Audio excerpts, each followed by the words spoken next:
Jason Swain, touchdown. It's time for the Swain Event with your host, Jason Swain. My man. Real sports talk for the real sports fan. All you chumps are gonna bow when I whoop him. It's time for the Swain Event, fueled by Dead End Barbecue. Give me 2 laps and a Ric Flair.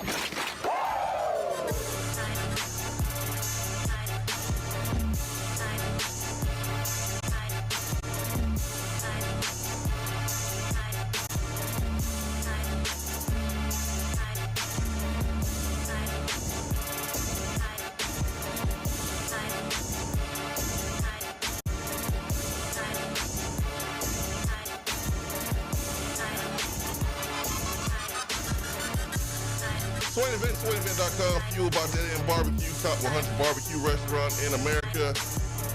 December the 19th, ladies and gentlemen, 2 days away. Ben McKee of GoVols 247.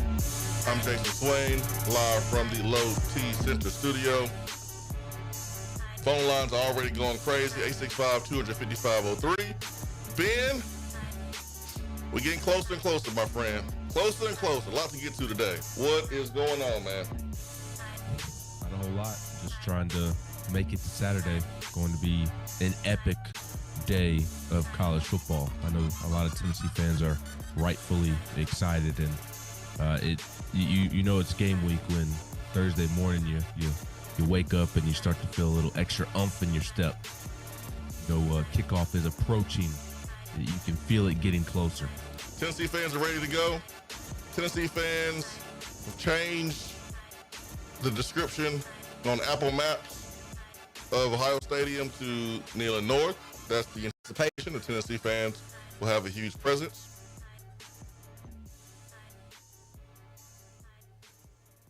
The game plan will be in. The talking will be over. 8 o'clock Saturday. It's going to be about those pads popping, execution. Who's going to tap out? Game plans will be put to the test. Adjustments will be put to the test. It's gonna be a good one, man. It's gonna be a good one. A lot of build up to this game, a lot of media coverage. It's gonna be very hard to miss this football game if you are watching TV. Very hard. Number of different ways that you can consume the game. You have the main telecast with the top crew and Chris Fowler and Kurt Herbstreit, Holly Rowe. Marty Smith is going to be on the sideline as well. He does not like the cold. He is suited and booted and prepared, ready to go. You will also have the ESPN radio crew. That's going to be fun. They're going to roll out the hometown audio there on the SEC network, which will allow Tennessee fans to hear the Vol Network broadcast while watching the game at the same time. And so you can listen to the local broadcast. The audio feed will sync up to ESPN Skycast presentation there on the SEC network. So it's going to include Bob Kessler, Pat Ryan, Brent Hubbs, and yours truly. That's pretty cool. So looking forward to being a part of that, giving you guys a great broadcast. Let's go to the phones, man. Let's not waste any time. 865-255-03 is our telephone number. Good morning. Hello? Yo, what's up? Hey, this is Shari, man. How you guys doing this morning? My man, Shari, good morning, man. We are highly favored, man. Highly favored. Hey, gotta work, man. What? Good morning, Swain and Ben. Hey, it's a great time to be on Rocky Top in Vol Nation. We made history. One of the 12 teams to make the first ever 12-team playoff. My question, man, is all season we've been starting off, our offense in particular has been starting off rather slow. I feel like this game against Ohio State, with them having a packed team and our team is strong as well, it's imperative that we get off to a quicker start on offense. But just say we get off to a slow start on Saturday, and we just happen to fall down by one, maybe two scores at half, what percentage chance do you give us if we have to make second half adjustments down by a score or two against a strong team like Ohio State? Well, if Tennessee's down multiple scores, the percentages of Tennessee winning will be low for sure. But one thing that we have seen, Sean, this season is Tennessee, when they don't play a great first half, and it's been 4 halves where Tennessee has not scored a point in the first half.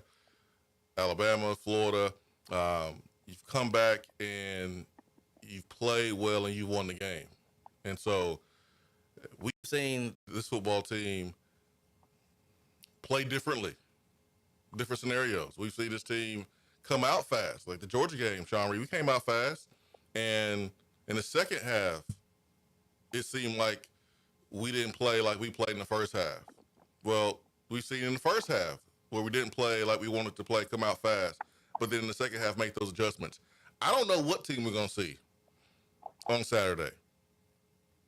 I have no clue, because this is the first time this team, this program has been in this moment. Like you just mentioned, making history, the first ever college football playoff. I don't know how Ohio State's going to react. I don't know the game plan Ohio State has for us. I don't know the game plan we have for them. I mean, this is what makes it so awesome, man, because we've seen flashes of what this team can be when they play their best. And this is the perfect time to play your best. So I don't know what we're going to see, man. I know one thing. We have the ingredients to win this game. With defense, we can create turnovers. We can run the football. And Nico is playing some of his best football right now. So that's a really good recipe to go on the road and beat anybody. Awesome, man. I think this. I think Coach Ryan Day doesn't have to do much talking to get his team built up for this game without the pressure of him being in the media with his coaching job and all that stuff in limbo, per se. I think Coach Heupel has to hype his guys up, man, and meet their level of energy, man. That's right. That's right, man. A lot of pressure on Ohio State. Pressure on us, too. You lose, you go home. But, man, I think that place is going to be really tense and uptight until Ohio State gets a comfortable lead, if they get a comfortable lead. But there's a lot of tension there in Columbus. That's what's up, man. Y'all guys keep doing what you're doing, and like we always say, go ball. That's right, always. Thank you for the phone call, Sean Reed. 865-255-03. The Beatty Chevrolet text box is open for you. Throw in comments, questions. Love to hear from you. A lot to get to, Ben.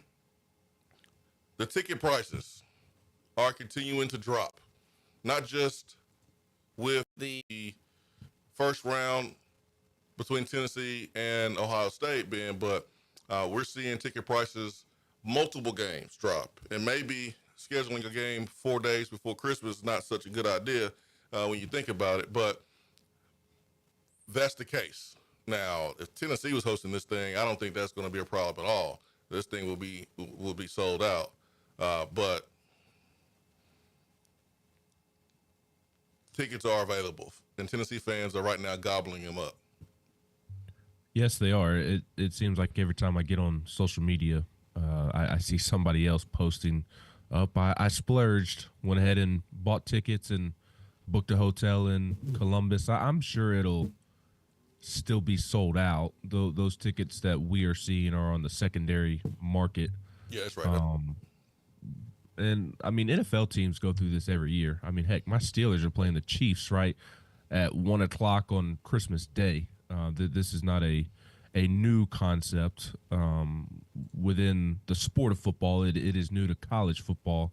And I get it, but I also grew up with the mindset of, like, I think it'd be cool to go spend Christmas with my dad watching the Steelers play the Chiefs or watching Tennessee play Ohio State, so on and so forth. So there's enough fans to where it'll be full, but I'm sure that is impacting the market. Absolutely. I think also impacting the market, though, is just Ohio State fans not being completely bought in on Ryan Day. I think they're very much over Ryan Day, whether they are right or wrong for that, and the desire to want to watch the game in person, deal with the cold weather, when you can watch from the comfort of your TV. I've heard horror stories about traffic, getting out of the stadium, getting back to the hotel, getting back to your car post game,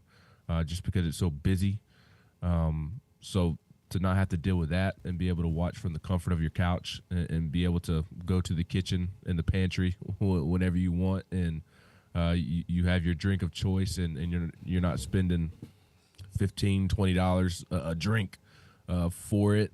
I'm sure that when you're not sold on your head coach, all of those things that come with watching a game from your couch, they seem a little bit better. They're a little more enticing. So I think there's a lot of factors is what I'm getting at, Swain. I think there's a lot of factors that are going into this. I think for Tennessee, it's almost like the perfect storm for it.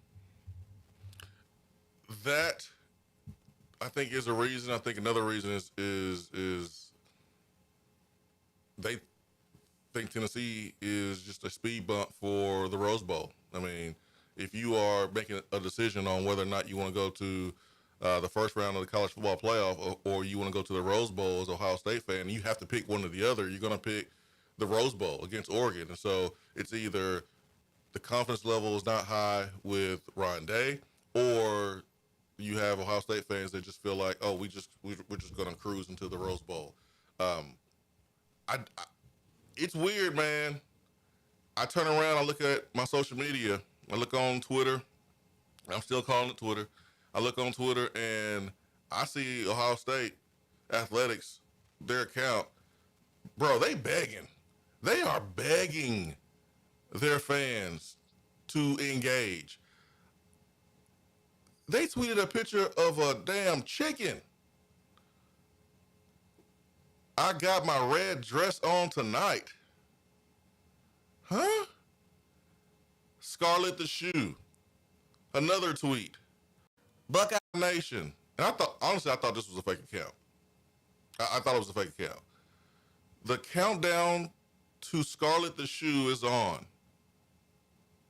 We've got 30,000 Scarlet rally towels ready in the South Stands to help you cheer on the Bucks. Let's make it loud. See you there.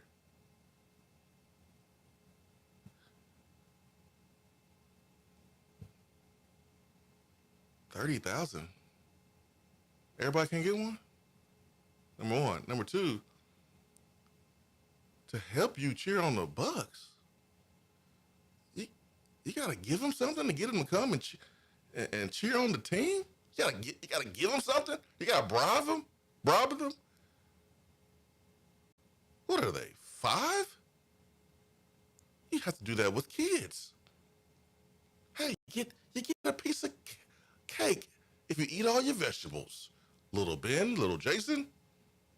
This is the first round of the college football playoffs, man. You gotta give them some rally towels.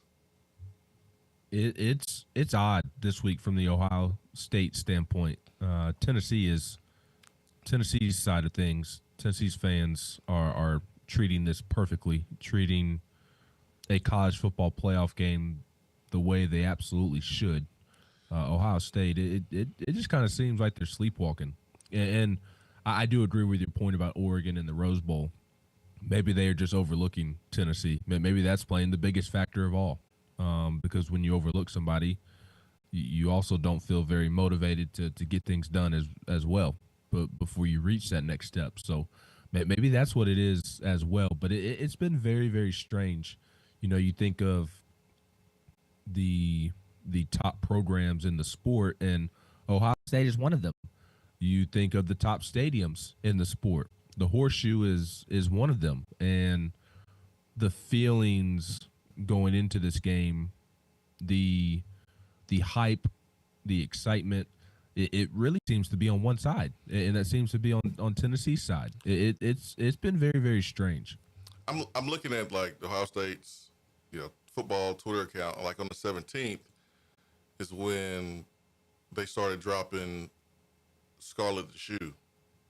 And I'm like, that's a random Tuesday of game week. Isn't that something that if Tennessee is doing a checkered kneeling or an orange out, isn't that something that is promoted on a Monday? Well, yeah. Well, and in this instance, you had an extra week as well. I think they've been very reactionary to what they're seeing from Tennessee fans. Yes, that's what it is, man. They're nervous.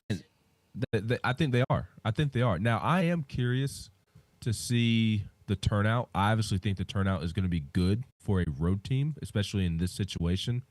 But social media isn't always real life. It can seem a little heightened because at the end of the day, not everybody is on Twitter. A very small percentage of people at the game will actually have Twitter accounts and be active on there. So it always seems a little bit bigger than life, a little bit bigger than it actually is. But again, every time I get on, I see somebody new that had just bought tickets and are showing where they'll be seating. So I'm curious just to see how much of this comes to real life, what we've seen on social media. Do you think Tennessee fans have somewhat backed themselves into a corner within the last week? What you mean? Just with how much talk there's been about like showing up and supporting and taking over the shoe and this, that, and the other to where like if they don't get X amount of number of fans in there, it would be disappointing. No, absolutely not. I mean, you got to think about the allotment that was initially given to Tennessee. I mean, talking 3,500. And so for Tennessee fans to go out of their way to get tickets, and there's not like a number that's been thrown out there like, oh, this is the number Tennessee is going to have. We're going to have 20,000 fans at the stadium. If you show up, it is lower than that. Yeah, that'll be a disappointment because there was a number thrown out. There was a goal, but there's a moving target. Like we don't know if it's going to be 15, 20, 25, 30. Like we have no clue. What we do know is the numbers with these ticket sale companies are pointing to Tennessee buying up these tickets more than Ohio State fans. And so I think that's what Ohio State saw, along with the energy on social media, and said, man, we got to do something. Hey, it's a Tuesday. Let's scarlet the shoe. Hey, yeah, let's do that. Let's scarlet the shoe. Everybody wear scarlet. And I think it's hard to do this time of the year. Like, it's 30 degrees outside. It's 20 degrees outside. It's going to be in the low 20s and the teens. Ain't nobody got time to be worrying about what color I got on. I'm trying to be warm. So you're going to see brown jackets and black jackets. You might see some scarlet here and there, or some gray here and there, some orange here and there. But, man, folks thinking about being warm. I think it's always hard to do that this time of the year. It's easier to stripe a stadium or checker a stadium or color rush a stadium when it's warm outside, because you can wear polo, you can wear short sleeves. Hey, man, if you don't have a particular color in your closet, you can go to the team shop on campus right before the game and buy a T-shirt in that color. So it's a little bit easier. The game, though, the X's and O's. Ohio State should have beat Michigan by multiple scores. When you look at the football game, and I think a key area of this football game is going to be red zone play. Both sides, offensively and defensively. Ohio State, their first possession, they drove the ball with no problem. It was like hot knife through butter. How did they do that? Oh, passing game. 7 yards here, 8 yards here, 9 yards here, 4 yards here. Cardinal Tate had about 3 catches for 30-something yards in the first 2 possessions. I mean, just carving Michigan up. I thought they ran the ball too much. And I know Chip Kelly has said that he should have given his playmakers more of an opportunity. I mean, Jeremiah Smith had a couple PI calls that he drew on Michigan defenders. They had success in the passing game when they had time. And that's the key word, key phrase, when they had time. Because when you look at Will Howard's problems, they came from pressure. One interception was pressure. The other one was just a bad ball.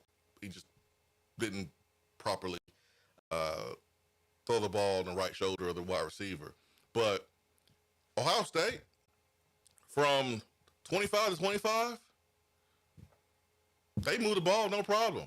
But once they got into the red zone, Ben, Michigan's defense clamped down.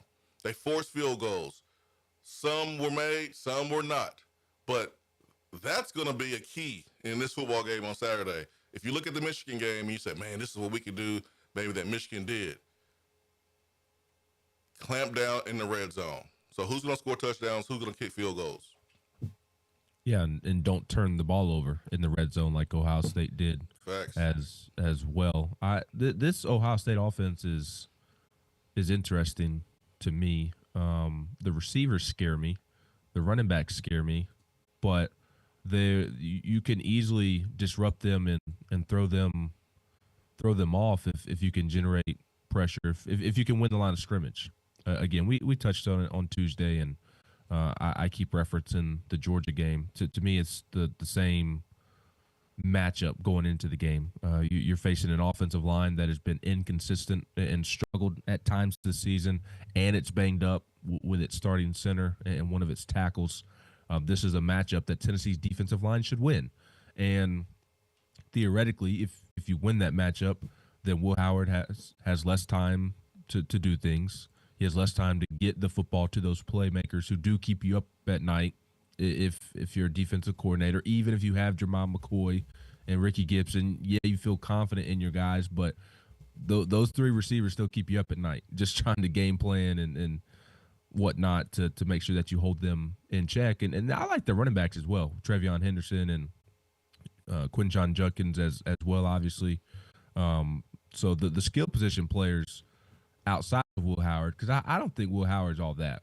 I'm not saying that he's bad or anything along those lines. I just, is he capable of winning the football game on his own? I don't think so. I think he has to have help. He is almost like the college version of Brock Purdy, a very, very, very, very poor man's version of Brock Purdy, to where he looks totally different when the pieces around him are clicking and when they are not clicking. And I do realize that, the surrounding pieces impact a lot of quarterbacks, of course, but it feels with Brock Purdy, with Will Howard, it impacts them a little bit more.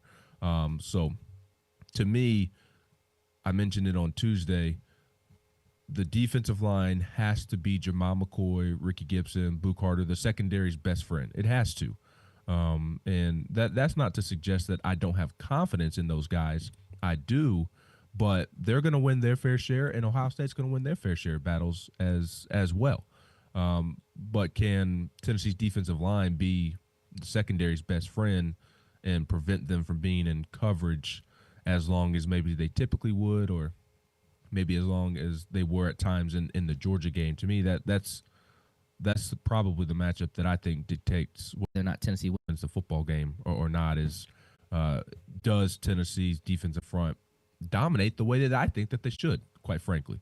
And if they do, then you're going to have a great chance of winning this football game. If not, then okay, well then you're probably not slowing them down in the red zone, just like you weren't able to at Georgia.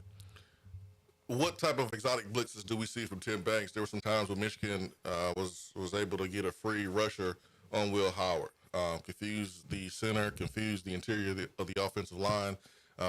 You got two guys who are playing right now for Ohio State. Did not start the season off as starter. Their left tackle switched over from guard, something that was mentioned in the Michigan game. So you got one backup center, and then you have a tackle that is playing out of position, even though I'm sure he's talented, but he's playing out of position. So how can Tim Banks generate some confusion on the Ohio State offensive line And how can Tennessee's defensive line, without generating confusion, without bringing in extra blitzers, extra people at the quarterback, how can you get pressure on the quarterback and still have 6, 7 guys out in coverage, or 8? That would be ideal for Tennessee as you're going up against a quarterback that I don't know has all the confidence of Chip Kelly. I think a lot of that play call that we saw in the Michigan game was because Chip Kelly did not have the confidence in Will Howard. So there were a lot of runs and obvious passing situations.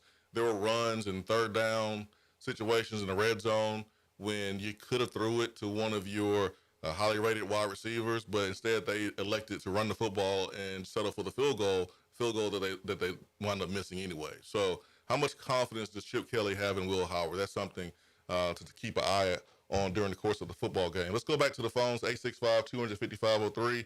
Good morning. Good morning, family. It's Deezy. What's up, Deezy? What's popping? We got a big day ahead of us. Looking forward to the game, obviously. All these Ohio State fans worried about folks in Tennessee scooping up tickets. They forget this.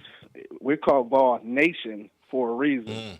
So they need to be worried about the Atlanta Vols, the Cincinnati Vols, or the one Milwaukee Vol that will be in the building as well on Saturday night. Hey.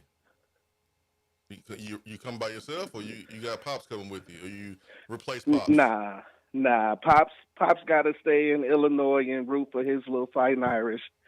We got bigger fish to fry down in Columbus on Saturday, so I'll be driving down by myself, but I'm meeting up with about 6 of my other buddies from UT, and we're gonna do the damn thing, man.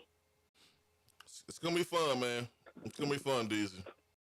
Yeah, it is. Hope I see you, man. Hope I see you. Yeah, I'll try to DM you or Ben and see if we can bump heads somehow, and if not, we'll be together in spirit, and hopefully, just real quick about the game itself. I kind of echo everything that Ben was just saying about it being a trenches game mostly, kind of mirroring the Georgia game. I don't think. It's Ohio State, so we know they got talent. Mm-hmm. I'm not sure it's the same type of talent as the Georgia team that we face, but I do think trenches is where we definitely need to make sure we clean things up from that Georgia game, because the first half was encouraging. I don't know what happened at halftime, what wasn't or was said, but we definitely got to clean those things up, and if we do, I think we'll have a great shot. If Michigan can go in there and do what they did to them, I don't see why we can't when we have one of the best running backs in the nation that people still are underrating at this point, which is crazy. Yeah, if Michigan can do it, then why not Tennessee? I do think about how tense that rivalry is, and you look at how we have played Florida over the last decade, and we just play different against the Gators just because the history with that game sometimes, and I think that factors into the Ohio State-Michigan matchup. Like, Ohio State should have beat that team by multiple scores, but man, they failed to make big plays early, and the crowd kind of groaning. The body language was off for Ohio State, and they just could never shake it. Like, they just could not shake it for 3 quarters after the first quarter when they looked at the scoreboard and they were like, how? Like, how are we in this position where we're only up 3-0? And they just could not break the funk. They just was in a funk in the red zone. Like, they did a good job inside, in between the 25s, but they just couldn't break the funk. And if Tennessee can go in there and cause Ohio State to have that type of energy, then Tennessee got a great chance, man. They got a great chance. I go back to and Deezy, we still got you? Yeah, I'm still here. Jennifer Morris wanted me to tell you Merry Christmas. By the way, she told me to let you know Merry Christmas, Easy. Well, tell her I said the same to her and her husband. I've been leaving Jennifer alone once I think I listened in like a week after I first started messing around and found out that there was a Mr. Morris. So I'm going to be respectful but yes, please reciprocate the same thing to Jennifer and her family as well. And like I said, hopefully I do bump into you guys this weekend. Yeah, we appreciate the phone call. I'll just shoot me a message and I'll be looking for you pregame on the sideline. Swain, it reminds me of Amari Thomas pregame against Oklahoma and we mentioned this in one of the recent shows, but he said that on the road, the defensive line, the defense, they have to help the offense set the tone. They have to suck the life out of the stadium. They have to zap the momentum of the stadium by them setting the tone. Mm-hmm. Amari Thomas talked about that in terms of going to Oklahoma and getting ready to play on the road at night, and he mentioned that they have to do their part. He feels like it's their job to zap the momentum, zap the energy out of the stadium. And again, it's odd. Like, I hate to keep bringing it up, but it really does remind me of the Georgia game because I felt like Tennessee did a good job of doing it in that game. There were boos in the first quarter in Sanford Stadium. There were. Georgia's offense goes 3 and out to start the game, and then they went 3 and out on their second possession as well. The defense did its job in the first quarter. They did a good job of zapping the energy in that stadium. Just for whatever reason, they did not do a good job of keeping it up for 4 quarters, and that will obviously need to be the difference this time around. But if they can, I know it sounds crazy because the result wasn't what it needed to be, and the result was a loss, but I feel like if they can get out to a very similar start to how they did at Georgia when they brought out the Boo Birds, I think Ohio State fans will turn on this team quicker than Georgia fans were frustrated with its offense at that point in time. Possible. Yeah, possible, man. Thanks for the phone call, DZ. Let's go back to the phones. Good morning. Good morning, guys. Good morning, Turkey Man. Hey, guys. Hey, you made a good point there a while ago. There's a lot of fans that will be there because it's cold weather. Will be wearing those camouflage bib overalls and camouflage jackets and stuff like that. Because I know when you got me tickets to go to the checkered Neyland game against Ole Miss a few years back, I was white, and I didn't have a white, got cool that night, so I didn't have a white appropriate, so I had to scramble to find something. So there'll be a lot of people that won't have the team colors because of the weather, because they got a lot of hunting gear that would be more appropriate than the sports gear. Yeah. And so you made a good point there. I was going to ask a question. How much of an advantage do you think it is for a team that gets to stay out, that gets to bye? I see a team or two that I don't think deserves a bye, but 4 team that has a bye in this. How much of an advantage do you think it is, and how much of a turnaround is it between this game and the game that they would participate in? And there's no way you can lose a game that you don't play, Turkey Man. I mean, well, that's true, but I'm talking about as far as getting timing down, because as well as I do, we've seen how bye weeks have affected us in the past. Just a bye week, a lot of times. Yeah. Getting the timing down. Yeah, I mean, there's different factors. There's different ways that a bye week can affect you. It can be positive or it can be negative. And so when you look at these teams that have the first round bye, the positive is you can't lose it because you're not playing. Another positive is you can't get hurt. There's nobody playing. The downside is it can disrupt your chemistry. If you have been playing lights out, you've been playing with a lot of momentum, and then you just stop playing. Yeah, that affects the momentum. It's no different than the times we've seen the Indianapolis Colts with Peyton Manning. Be 13-0 at this time of the season, and then they decide to rest their starters at the end of the season. Then they have the first round bye, and then they come out in the second round and they look a little flat because they've taken the foot off the gas for so long. So I mean that's the disadvantages. But when's the next game? When's the next game of the winner of this? When will they play again? The winner of this round. The Rose Bowl will be played on New Year's. So it'll be not too long, will it? Yeah, the Rose Bowl will be played if Tennessee beats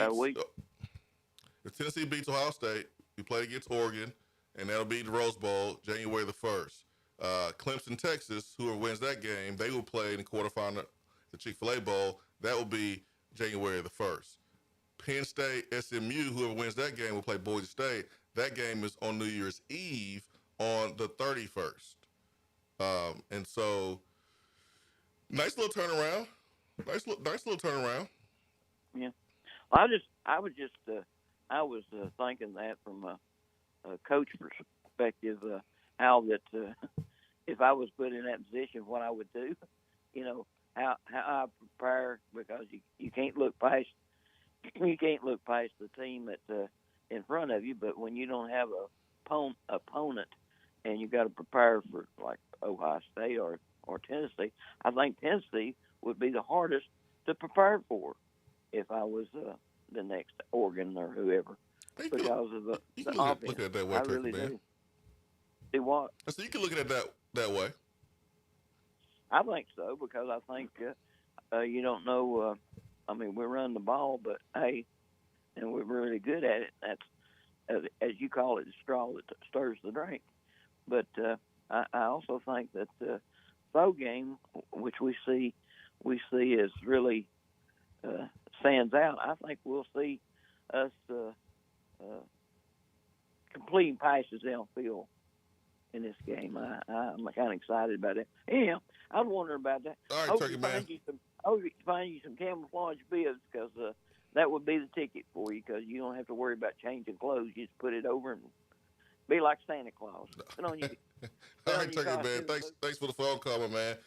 Also, Indiana, Notre Dame. The winner of that game will play on the 1st as well. So you got 3 quarterfinal games on New Year's Day, and then 1 quarterfinal game on New Year's Eve on 31st. So, and then after that, it'll be a week from there. So, yes, I believe I heard, I think it's spaced out at like a week and a half, because I think the next game would be like January 10th or so. Yeah, and 9th and 10th on a Thursday. And then the championship game is in the 20th, 21st, something like that. 20th on a Monday. Right. So a week and a half is, I feel like that's a good recover time, a good turnaround for college athletes, because I know we treat them like professional athletes now, but they're still not professional athletes just yet. So like the Steelers are getting ready to play 3 games in 10 days. They just played on Sunday. Now they're playing on Saturday, and then they're going to turn around and play on Wednesday on Christmas. Like, we don't need to be putting college teams through that type of grind where you're playing three physical football games in 10 days. But I feel like that's a fair turnaround. I did hear, I believe that Tennessee is, if they were to win, they would head out to the Rose Bowl on the 29th, if I'm not mistaken. So, a nice quick turnaround, but also not like it's not like the NCAA tournament and you're having to literally come back to Knoxville and then the next day you're getting back on a plane. 865-255-03. Take a time out here on the Swain Event, fueled by Dead End Barbecue. Ben McKee, Go Vols 247. I'm live here in the Low T Center studio. I'm Jason Swain. Be right back.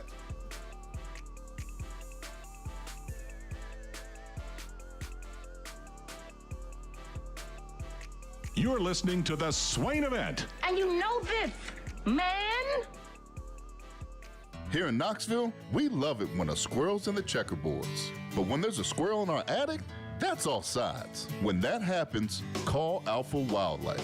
They're Knoxville's veteran-owned and operated wildlife removal company. When unwanted critters put their feet up on your coffee table, call 865-224-6555. Let the Tennessee fans at Alpha Wildlife evict those unwanted tenants and set your home up with a winning defense to keep that wildlife where it belongs. That's Alpha Wildlife at 865-224-6555. They have locations in Nashville, Memphis, Chattanooga, and in parts of South Carolina. Check them out online at alphawildlife.com. Fellas, there's a lot of people talking about testosterone, but do your homework and go to a provider that you can trust. I recommend Low T Center. It's where I get my levels checked. At Low T Center, they make it quick and easy. You walk in, take a simple blood test, and you'll get your results back in about 25 minutes. If you've been feeling tired, grumpy, have noticed weight gain, loss of muscle mass, you may have low T levels. Go to lowtcenter.com to book your appointment online. That's lowtcenter.com. Low T Center, reinventing men's healthcare. Chevy truck season at Beatty Chevrolet means save on a new 24 Chevy Silverado 1500. Now $10,000 off MSRP, plus 1.9% APR financing, plus no payments for 90 days at Beatty Chevrolet in Knoxville. What's up, Swain Event crew? Always happy to be with my friends in the morning. So, everybody has a next chapter in life, right? And sometimes that includes a move. Your next page may have a growing family, or maybe an empty nest, or possibly a move back home. When the time comes, I'll be here to help. Just give me a call. Jennifer Morris, Keller Williams Realty, 865-694-5904, and check out my website, nextmovesmokymountains.com. As always, go Vols! Looking for a different way to enjoy the show? Yes! Then check out Swain Event TV on YouTube.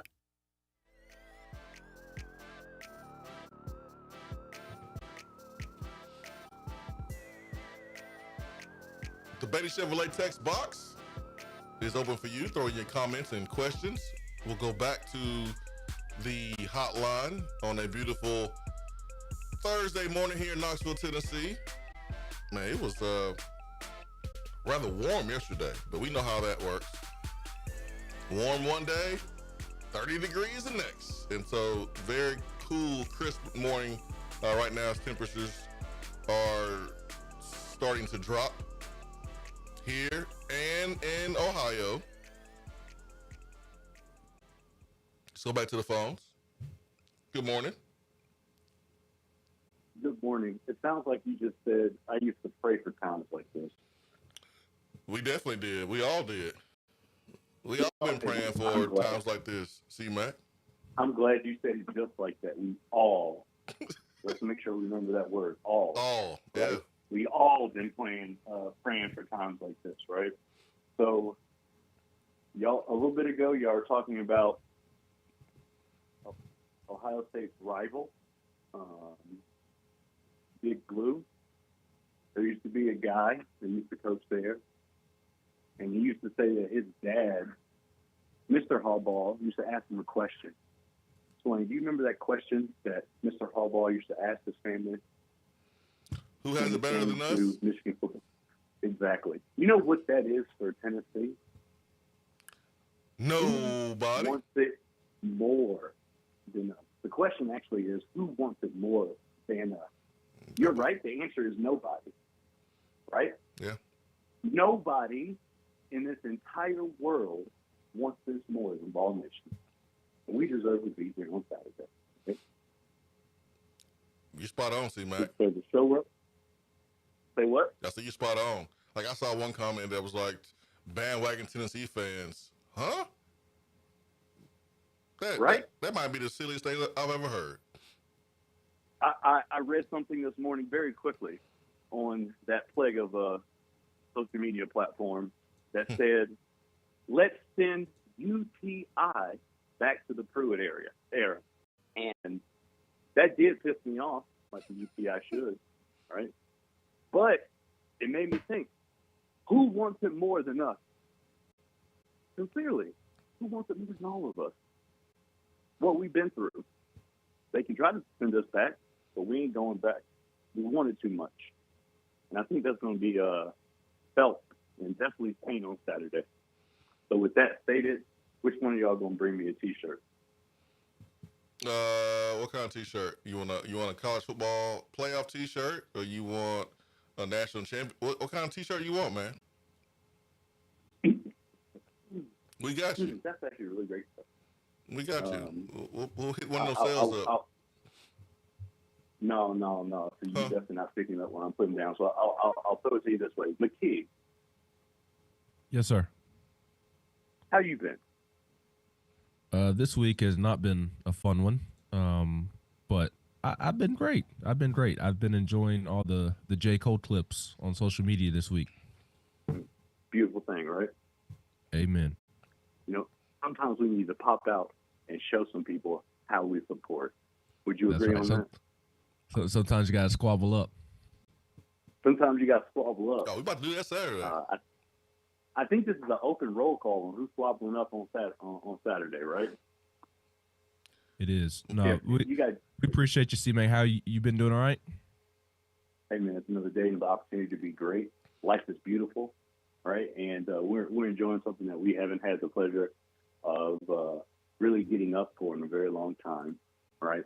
So everything's beautiful. Life is great. Tennessee football is making people happy all around the world. So let's show up and show out on Saturday. And at the end of the day, win, lose, or draw, hey, this is the right direction that we want to be in, right? That's facts, C-Mac. Hey, man, appreciate you. Thanks for the phone call, buddy. Always. All right, C-Mac here with us on the Swain Event.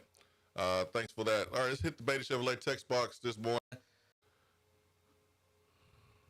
Raleigh Vol said, let's get this money. Yes, sir. Tina R. showing love to being in the family. Hope y'all feel better.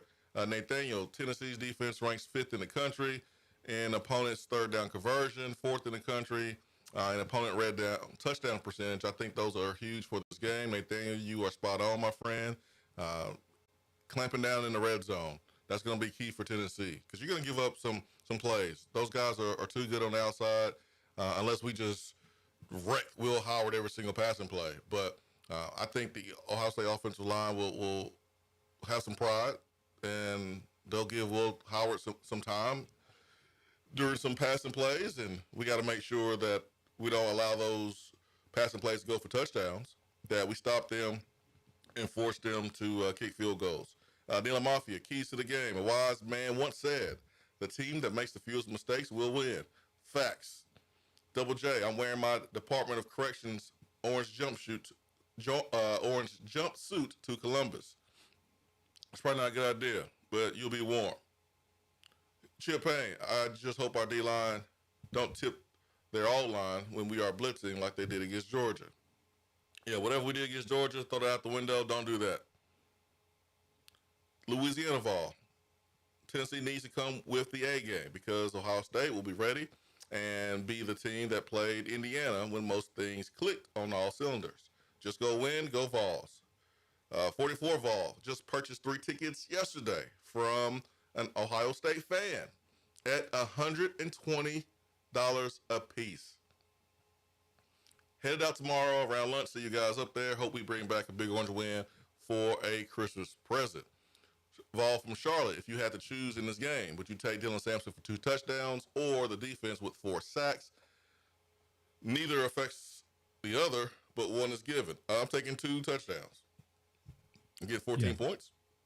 Give me the points. For sure. And I feel like one of the reasons – I feel like teams have done a good job of getting the ball out quickly against Tennessee this season, which is maybe why the sack total isn't as high as maybe we thought it would be for Tennessee this season. They've had games where the sacks at the end of the game haven't been as many as maybe you thought going into it, and I think because teams do a good job of getting the ball out, have done a good job of trying to get the ball out quickly against them, and I imagine Ohio State, Chip Kelly will try and do the same thing. Oh, it definitely will. I mean, that's what they did against Michigan to start the game, is got the ball out really quickly, moved the chains, got Will Howard into a rhythm, and that's I think what it's going to look like on Saturday. They're going to do their best to get Will Howard in a rhythm, make sure he's confident because they know they need to pass the game to be successful. So look for short passes, or you can look for a shot that is taken on the outside where it's either we get it or they get it, or that maybe they say, hey, man, either we get it or we thrown it out of bounds. But I think they will make an effort to get Will Howard some confidence early in that football game. It could be a shot play. It could be the short passing game. ESPN did their top 50 players in the college football playoffs. Tennessee with 4 players there. Joshua Joseph, 39. Jamal McCoy at 21. James Pierce at 20. And then Dylan Sampson is at 8. Make sure I didn't miss any Vols on this list, but went through it this morning. Who was ahead of D-Samp, if you still have it pulled up? I can tell you who's ahead of D-Samp. That's no problem. At number 7, because D-Samp is at number 8, Texas DB, Jada Barron, Abdul Carter, DN at Penn State, Kelvin Banks, O-lineman at Texas, Penn State's tight end, Tyler Warren, is number 4. Number 3 is Cam Scatabo. Number 2, Dylan Gabriel. Number 1, Ashton Genty. Would you take Dylan Sampson over either of those 2 running backs? That's in front of us? In front of him, in yes. Front of him? I would take Dylan Sampson over Cam Scatabo. Ashton Genty is the best running back in the country. I agree. Okay. I was just curious as to your thoughts. Now, I don't think there's a huge difference between Genty and D-Samp.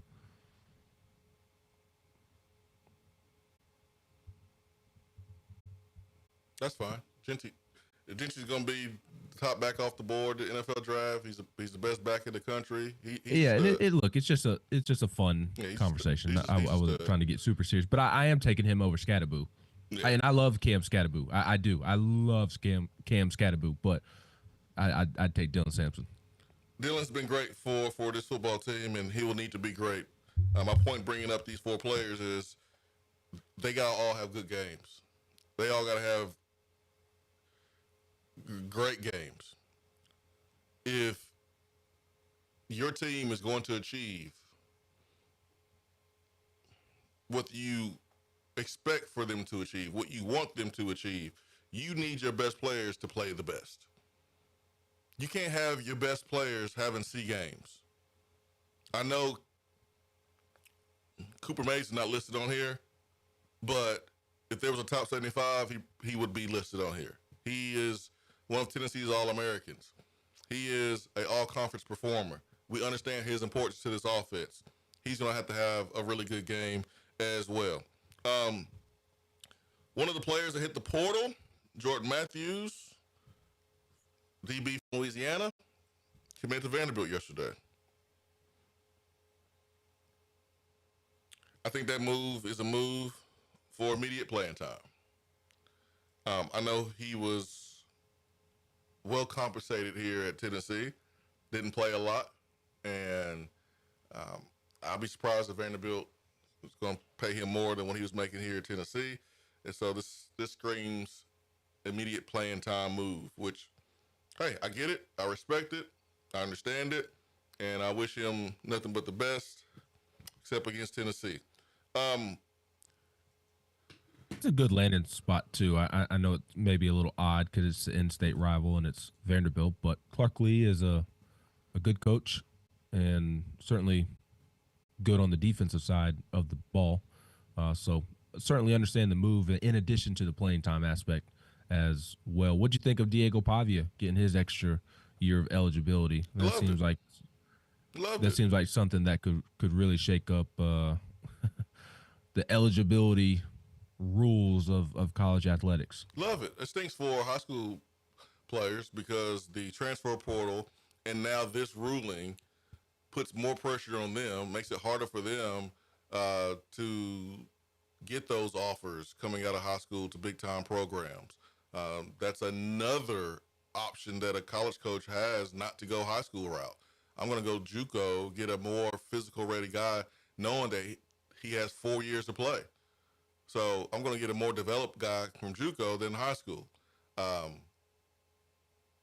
So that just puts more pressure on the high school students to, A, have some realistic expectations about your talent, and don't scoff at an offer that maybe is what you think is beneath you. You better take it.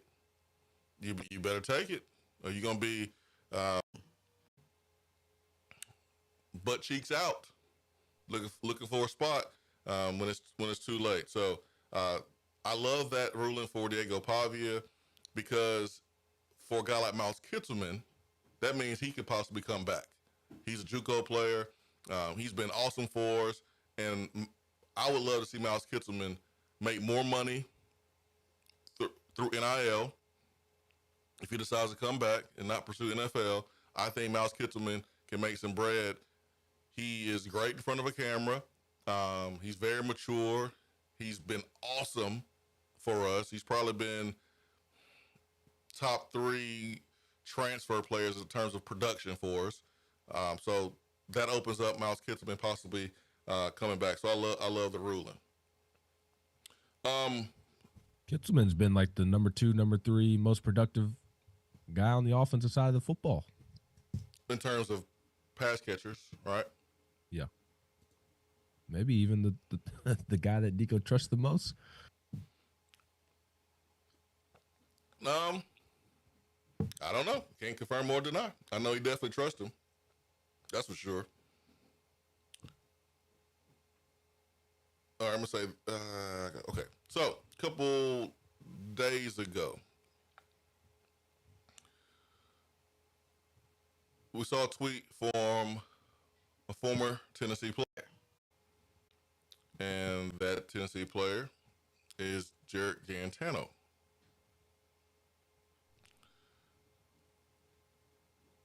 Jarrett transferred out, played his last season at Washington State, had an opportunity in the NFL, I want to say with the Arizona Cardinals, and I want to say this was last week. I'm looking for his tweet. Might have been over the weekend. I think it was. If you've listened to the show for a couple of years, especially during Jarrett's time, one of the things you've heard me say is the experience that our players have at Tennessee, it matters to me. It's not always going to be perfect. You're not going to have Eric Berry, Derek Barnett, where you are the starter day one, you're an impact player day one, you receive all these accolades, you're able to leave early and go to the NFL. It doesn't happen that way for everybody. There's adversity that hits for most of us. Whether you get hurt, you're not playing for the first time in your career, you have to adjust to that. The competition is tough. You have to juggle class, work, social life. Maybe guys get homesick. Like, there's adversity. And this dates back to conversations we had when Josh Dobbs was the quarterback. For me, it always brings a smile to my face when I see players that played here come back. Always. I've been doing this show 15 years.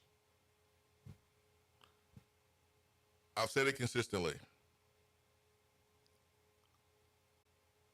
When I played, there were times when we would look at Miami and see all those Hurricanes on the sideline.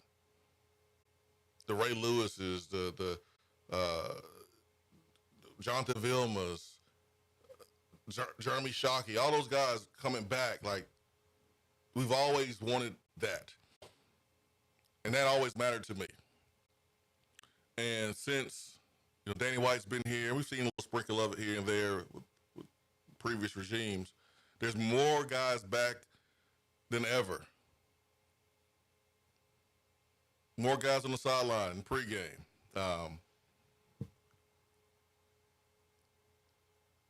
I love it. Man, it warms my heart because it's all I ever wanted. And doing this job, you have to analyze the game. And you have to analyze the players and critique the players that are playing in the game. And there's players that don't play well, and there's players that do play well. And it's very easy to highlight a player's good game.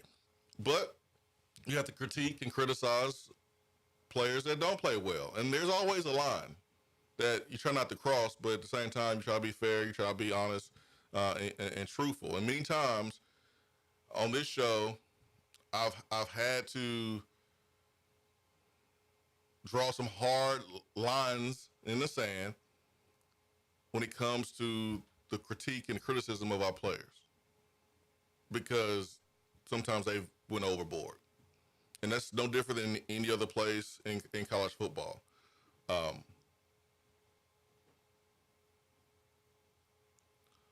still ain't found this tweet, man. I will find it and I will send it to you. Because I'm over here talking and strolling at the same time, and I've gotten so many notifications, I can't find it. Did you just, why don't you go there it straight is. to his profile? I got it. Proud of you. There we go. Hey, man. Talking, producing, audio, video. Hey, it's a lot, but it's all good. All right, so, Jarrett.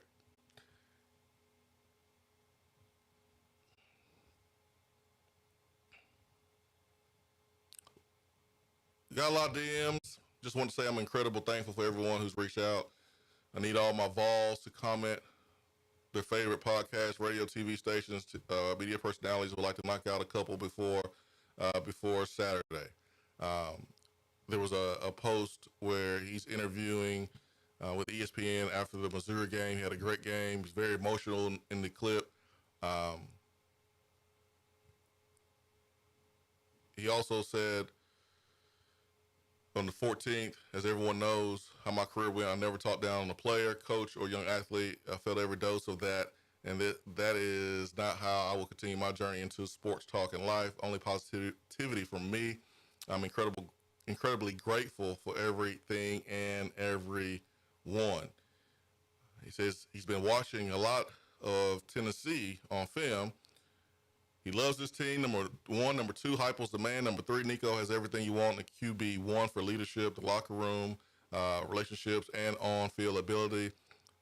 Number four, defense is lights out. D. Sampson is an absolute baller. We have what it takes. Also said that he's willing to jump on any podcast, radio shows this upcoming week. I love Tennessee. I'm ready to get more involved. So, with all that being said, I talked to Jarrett yesterday for about 30 minutes. And, man, we got a chance to chop it up, talk about his time. Man, I'm proud of how he handled himself here at Tennessee, because he gave it all. He gave everything that he had. He put his body on the line. Didn't play perfect, but he was tough. He played through injury. He never threw guys under the bus. He represented Tennessee the right way off the football field as well, too. 4 different offensive coordinators in 4 years. Terrible coaching situation that he had to be a part of. He picked Tennessee over Ohio State. With that being said, today on Joshua Swain, we're going to have Jarrett Guarantano on from 12:30 to 1.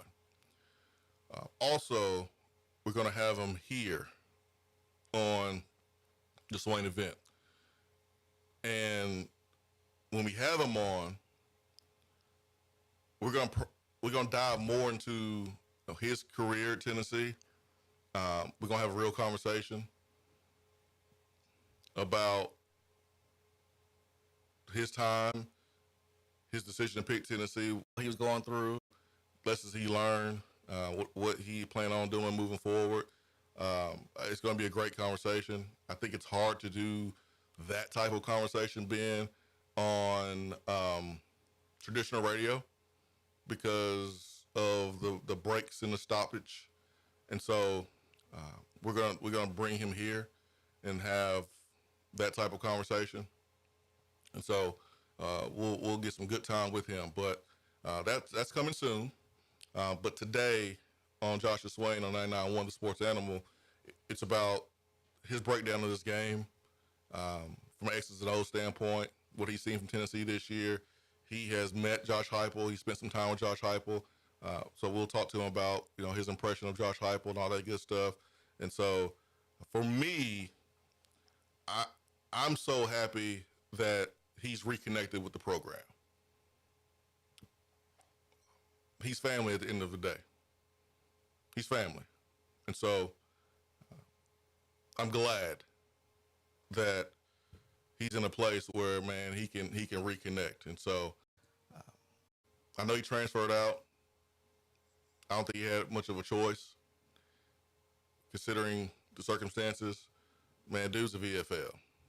So it's going to be great to have him on, and we'll get you more details about when he is going to be on the Swain event. But today at 12:30, for 30 minutes, he's going to be on Josh and Swain with us talking about the Tennessee-Ohio State game. Let's go back to the phones. Good morning. Hey, good morning, guys. Good morning. It's Mike and Connors. Hey, just want to say kudos to you for everything you said about Jarrett. And Jarrett, if you're listening, buddy, you're of all family, and I love everything you said, Jason. That's good stuff. Really look forward to hearing what he has to say about the game, as well as what you're going to have on your show later. Talking about him and his time here and all that great stuff. I was just going to mention, as far as the cold goes, I was living in Knoxville in 1985 when it got down to the all-time record of 24 degrees below zero, which is pretty unusual for Knoxville. But, yeah, that was cold. My dad, who grew up in Knoxville, born in 1923, so when he was a kid, which, we're talking 20s and 30s, he remembers the Tennessee River freezing over and, being able to walk out on it. So there was some, yeah. I didn't know if you'd ever heard about that before. My goodness. That's cold. Imagine that. Yeah. Imagine that. But it's going to be cold in Columbus. I mean, I'm sure all the Vol fans will be ready, but I was just a little curious. I know we have a great staff and great, facilities and great everything. I'm sure they do everything they can to keep the players warm and able to play at their best. Yeah, it'll be fine. On the sidelines, so you don't have to get into any state secrets. But I'm sure we'll be good. Just looking forward to it. Love the show, guys. Hey, thank you. Off. Thank you, Gene. All righty. The players will be fine. That's playing. Mike. The guys who are going to be hurting, Ben, it's going to be the players who just arrived. Because they're not playing. There's no way they're playing. They can't play. And so there's no way for you to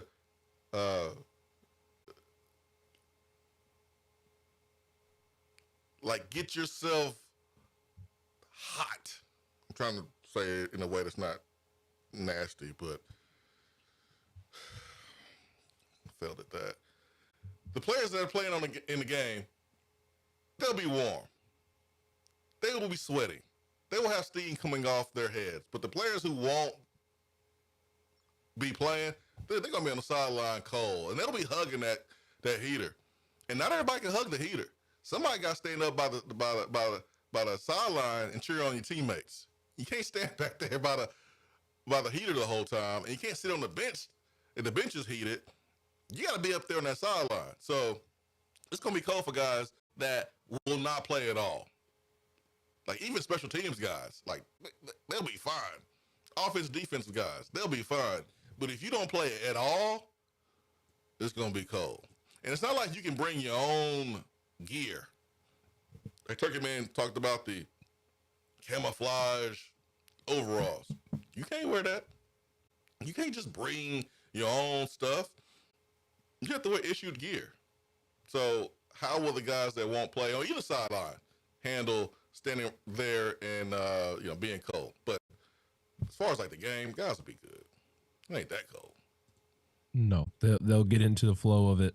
It's no different than playing backyard football when you were a kid. This time of the year, when you would show up and you'd have a hoodie on and multiple layers, and you'd have a beanie on, and by the time you're done playing, I mean all the hoodie's off, the beanie's off, right? The like you strip down to your basic layer because you've gotten nice and warmed up. So I'm sure the same will apply in this instance. Hopefully for the backups that don't get to go into the game, Tennessee brings those heavy winter coats that we see on the NFL sidelines. I saw him last week, or hold on, not last week, but Vanderbilt. November the 30th, that weekend, when I was watching the Michigan-Ohio State game. I saw Ohio State players with the oversized coat coming off the sideline. Huh. That's weird. I thought only Ohio got cold. You know what's crazy about this whole silly narrative? Number one, Tennessee practices outdoors. They warm up indoors. They've been doing this since Josh Heupel's gotten here. They warm up indoors, and then they go to the outdoor field. Now, if the weather is bad, like it's raining real bad, like, yeah, they stay indoors. But I thought it was hilarious that there was a post trying to compare Ohio State practicing outside and Tennessee practicing inside. Like, that's There just were a silly. lot of those posts. Ohio State fans were taking the clips of Tennessee stretching and doing one individual drill inside before going outside. They were taking Hilarious. that and running with it. This is not Tennessee going to Buffalo. Tennessee were going to play the Bills in Buffalo, and they're having to have fans shovel the snow out of the bleachers before the game. Then okay, then it's a fair conversation at that point because we don't have to deal with that here in Knoxville. But this is 5 hours north. It is not going to be that big of a difference. You know what's funny is that, like, you have Ohio State fans who may live in Ohio. They're more used to the cold weather. They've been dealing with it their whole entire life. You have Tennessee fans that live in Tennessee. They are used to Tennessee weather. And trust me, it gets cold here when it's supposed to be cold. Ohio State fans are talking about how the game is going to impact, how the cold weather is going to impact Tennessee, failing to realize that the players on the field are from different parts of the country. Like, y'all got players from Florida. Your best player, Jeremiah Smith, is from Florida. He's from Miami. He wore no sleeves. He did have some hand warmers. He had a hand warmer in the Michigan game. But, like, he wasn't all that cold. He looked fine to me. You got players from California. You got players from Texas on your roster. We also have players from Florida. We also have players from California. We have players all over. Why? Because Ohio State's program and Tennessee's program is a national brand. We recruit nationally from coast to coast. So we got different players from different coasts. And there's going to be some players who will be cold based on where they are from and their bodies. You saw Marty Smith, who says, hey, man, I don't do cold. I'm not good with cold. There's some people that's just not good with cold. Just like Ben, you're not good with eating spicy food. That's okay. People are like that. You have some people, hey, man, they're great with cold weather. There'll be some people that'll come out without a T-shirt on during warm-ups. The cold doesn't bother them. I did ask a player this week if they're going to do that. They said no, they're not going to do that. But Smart man. The cold affects different people differently. And again, it ain't going to be that cold to where it should affect the players. Now, I do think it's going to affect kickers and punters, and we'll see what happens there. But anyways, enough about that cold weather talk. Yeah, it's not getting into single digits. It's not going to be negative something. It's not even going to get below 20. Yeah, no, enough of that. Enough of that cold weather talk. But Benjamin McKee.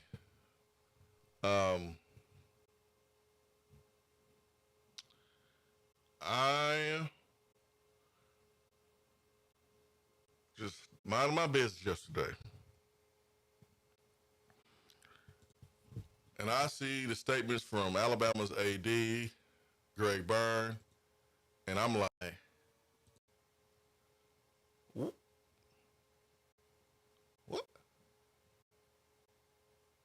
Is this real? Greg Burns had enough, folks. He's had enough. He sent the letter to the Tide fans calling for a time for action in an effort to improve the program's name, image, and likeness donations. Remember that. That's the whole point of the letter. To improve the program's name, image, and likeness donations. He says over the past few years, there's been drastic changes in college athletics. We have been careful during this transitional period to protect our position at the top of college athletics while being mindful to listen, engage, and learn from our generous supporters, proud alumni, and unrivaled fans to make sure that we protect our great traditions here at Alabama. But there's a time for talk, and there's a time for action. And now there's a time for action. Although we have been competitive from an NIL standpoint, our competition has us in their sights and are actively trying to surge ahead with NIL. You have heard examples of other teams using promises of $1 million paydays to lure our players or convince them not to come to Alabama. It is time for the Bama Nation to fight back. Under the new model of college athletics, which is the result of an antitrust lawsuit against the NCAA, university can succeed if their fans purchase authentic NIL from student athletes. The good news is when their NIL, Alabama, was created last year, the focus was providing our fans with legitimate product rather than booster inducements. Alabama delivers exclusive content and access that you cannot get anywhere else. We also have a plan to grow, blah, blah, blah, blah, blah, blah.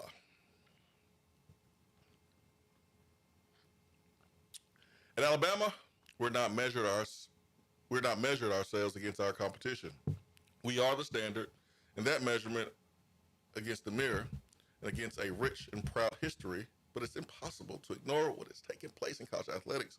Hungry fan bases are acting decisively to give their respective program competitive advantages. We must respond. We are Alabama.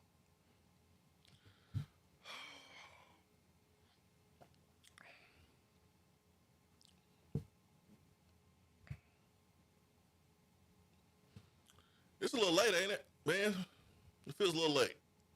This feels late. Like, this should have been the mindset the moment NIL came out. But it wasn't the mindset for Alabama. Why? Because you didn't need to have the mindset because you had Nick Saban. And Nick Saban said, do you want to come here and win championships? Do you want to play in the NFL? Then you come here. We ain't going to pay you all what these other schools are paying you. And then Nick Saban retired. And now Alabama has to deal with what everybody else has to deal with. And now it's a problem.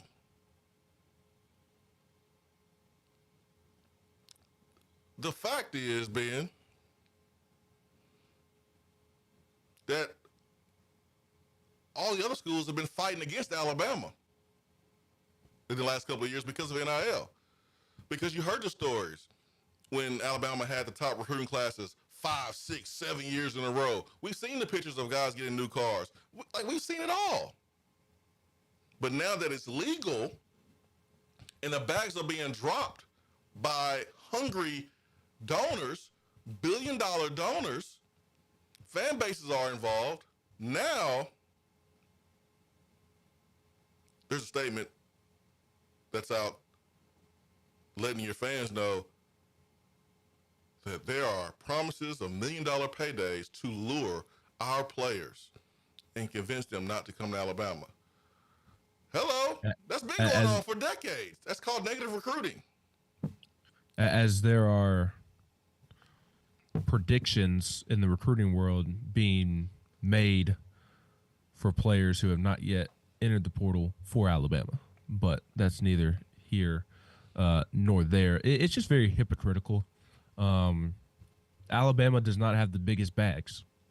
It's why Greg Byrne continues to stick his foot in his mouth. It's why Nick Saban a couple of years ago got into that shouting match with Jimbo when he threw Jimbo under the bus, because Alabama does not have the money that you think that they would have from an NIL standpoint. Not to suggest that they're down bad or anything, but there are schools with better collectives, better positioned in the NIL world, and better set up to take care of their players, and that's why Nick Saban stuck his foot in his mouth when he was talking at that booster meeting of sorts, and made the comments about Jimbo Fisher a couple of years ago, and it's why Greg Byrne has come out and made similar statements to this one across the last couple of years, is because Alabama is not at the forefront of NIL like Tennessee and others, and they recognize that, and they're desperate, quite frankly. That's what this screams to me, Swain, is that they're desperate to catch up, because they see Ole Miss. I mean, just yesterday, Lane Kiffin retweets, or not even retweets, he tweets out the link to the story that you are reading, and then, I mean, 20 minutes later, Caleb Odom, the former 5-star, I think, receiver, he commits to Ole Miss out of the transfer portal from Alabama. So when you have schools like Ole Miss taking your players, I mean, that's where this stems from, and it's because they are not at the forefront of college athletics in terms of NIL. There are, again, they're not down bad, but there are teams, they're competitors, the ones that they really have to compete with, they are ahead of them. They're behind, because they didn't have to do the things that all the other schools had to do because they had Nick Saban. And let's keep it a buck here, because listen, man, Tennessee got busted with Jerry Pruitt, so it is out in public, but the prices were lower when paying players was illegal. And so if you're a Bama booster and you're like, yo, my 50 grand, my 100 grand was getting us a 5-star. You mean to tell me that now that's not enough? Man, I don't know what to tell you. It's not enough anymore, because yesterday's prices are not today's prices. And players, they don't care about what Alabama did under Nick Saban down there. Them players hit the portal because they seeing everybody else getting paid. And they're like, wait a minute. They're looking around. They seeing all the nice things that Alabama's been able to purchase since winning a national championship. They're like, hold on. I want some of that. And I'm sure they're being tampered with, because I see how fast some of these schools are getting players commitments after they hit the portal. I mean, it's lightning fast. So, yeah, tampering is going on, but they don't have that same ability like they had when Nick Saban was a coach. And I just think I think it's funny.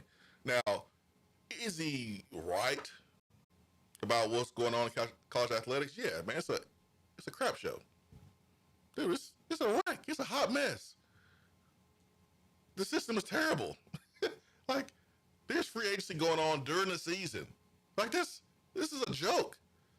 But I do find it funny that, and listen, everyone's dealing with the same thing that Greg Byrne is dealing with. They're just more collectives that are more prepared, more fan bases that are in a better position to contribute to NIL and be willing to contribute to NIL. But, like, everybody's dealing with the same crap. But I just think it's funny that he decided to go public, because you don't hear this from Danny White. You don't hear this from Josh Heupel. Like, you didn't hear Josh Heupel and Danny White making the case why Tennessee should be in the playoffs or should be hosting playoff games, or talking about the problems with NIL. Like, when they ask the question on local radio or whatever, like, they'll answer it, but, like, they're not going into rants and making excuses and complaining about the system. They're finding ways to try to win in the current system and prepare for the next move. That's what we're doing over here. That's what we're doing. But good luck, though, Greg Byrne. Good luck, man, because when you used to be when you're at the top, you've had this success, you win, and then it totally changes, I'm sure that can be hard. That's what he's going through right now. His players are leaving. They don't see Alabama in the same way. So you better get your money up. That's the best advice I can give you.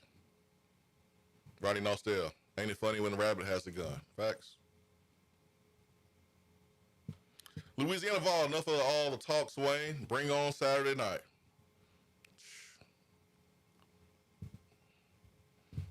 Icy Whites. Icy Whites. Audrey says, so happy JG is finally coming back home. True VFL, an amazing young man. I got into it with folks over JG more than anything else I could think of, and hasn't changed. Welcome back home, JG. Yeah, for sure. I mean, hey, there's a lot of folks talking real reckless about JG. I think he knows. Yeah, people don't know how to call it like it is without being disrespectful. Correct. So we'll have him on at some point. So be on the lookout for that. We'll talk to him on Joshua Swain today, talking about the Tennessee-Ohio State game and, being a quarterback in this moment, what he's seen from this team. He got a chance to meet Josh Heupel and come back and be around the program and get his take on that experience for him. Again, man, we always love when our former players come back and put their arms around the program. Just want to say Ohio State's trash talk on X is garbage. Maybe the worst I've ever seen. I don't think they care. I just don't think they care. Y'all are spoiled. Y'all spoiled brats. Man. Have you seen Ron Day's record?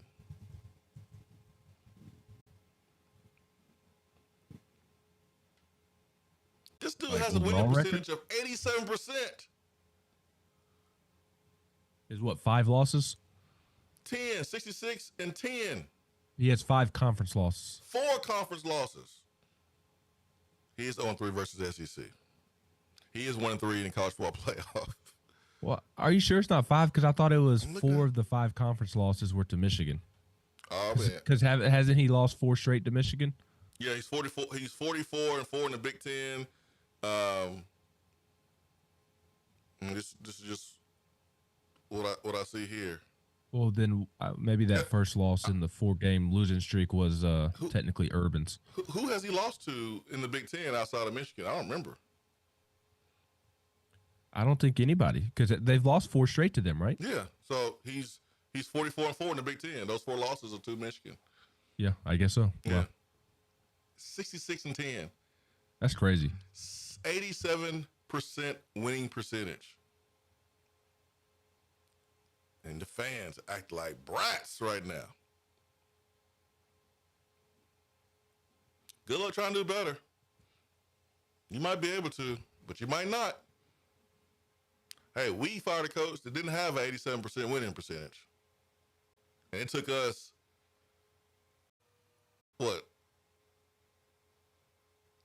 almost a decade and a half to get back. Coach Foreman was fired in 2008, 2022. So yeah. All right, go for it. But Ohio State fans, man, not really enthusiastic. They're shattered over 4 games against one opponent. But they've been active in the portal. I mean, you look at Texas, Ole Miss, Oregon, Ohio State.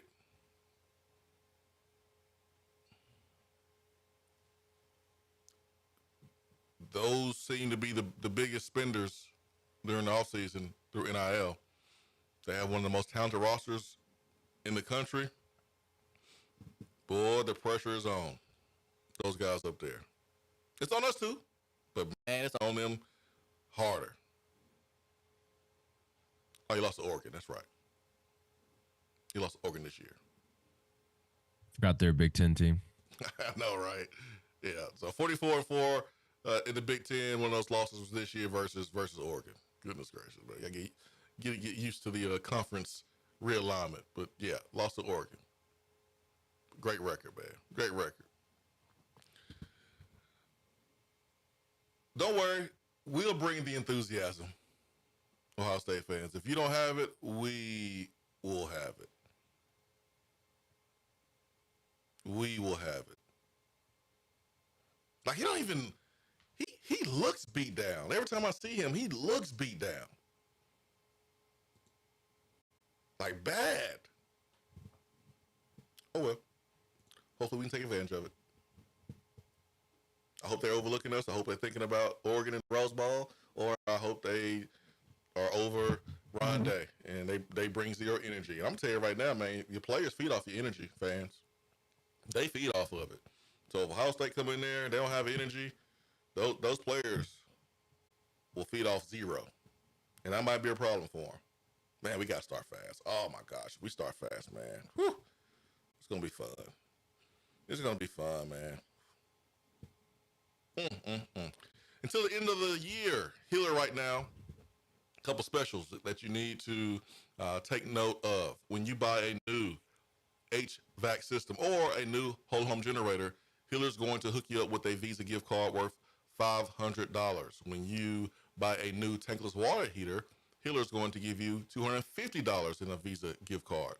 Also, there's a $99 drain cleaning special that's taking place this month as well. So there's not a better time to take care of your home before those holiday guests arrive. All the information is online there at happyhealer.com. Take advantage of some free cash at Healer Plumbing, Heating, Cooling, and Electrical. Deezy, maybe one day you'll be lucky enough to move to Knoxville.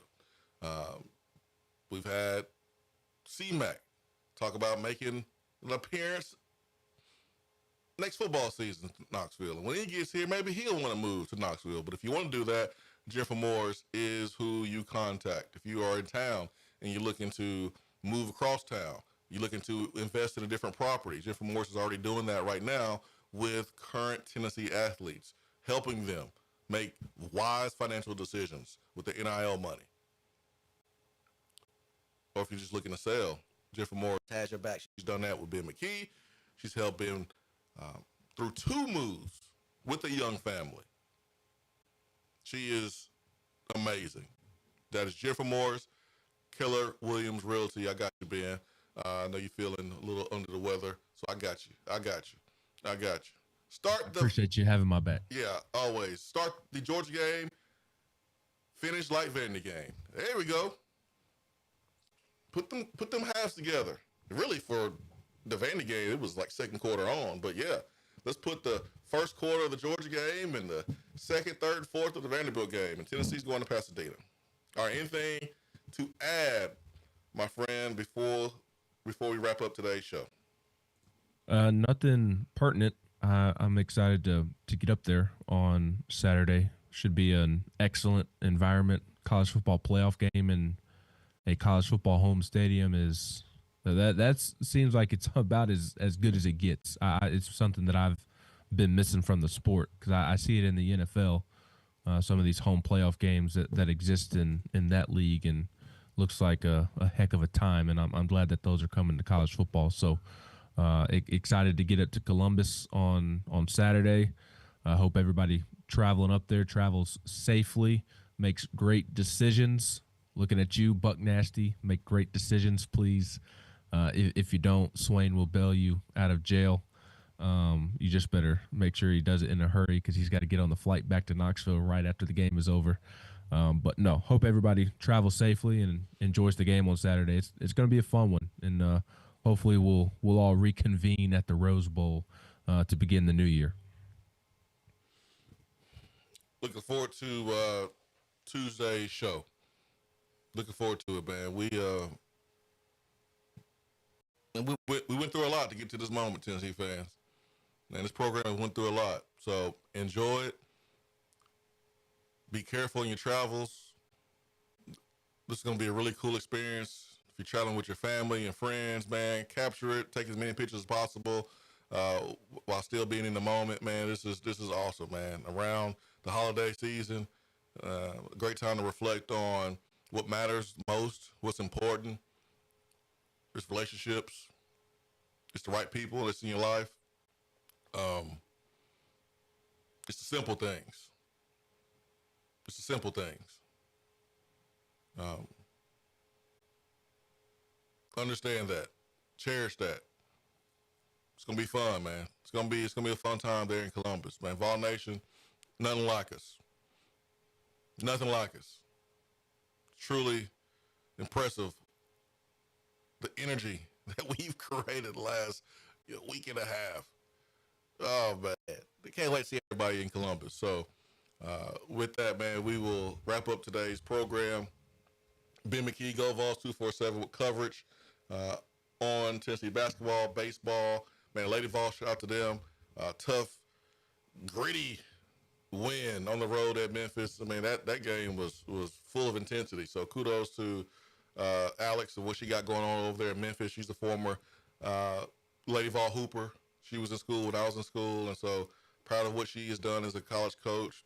Love the way her team plays there at Memphis. To watch the game last night, it was very entertaining, man. Those two teams really scrapped, fought, and clawed for every point, every possession. So that was really, really good. But Lady Vols doing their thing. The men's team still undefeated, #1 in the country. But now it's about the football team. Tony Vitello said, it's your turn, Josh Heupel. Let's go get it. Let's go take it. All right, Ben. I'll see you in Columbus. See you Saturday. My man. For Ben McKee, Go Vols 247, I'm Jason Swain. Swain Event fueled by Dead End Barbecue. Peace and love, everybody. We are out.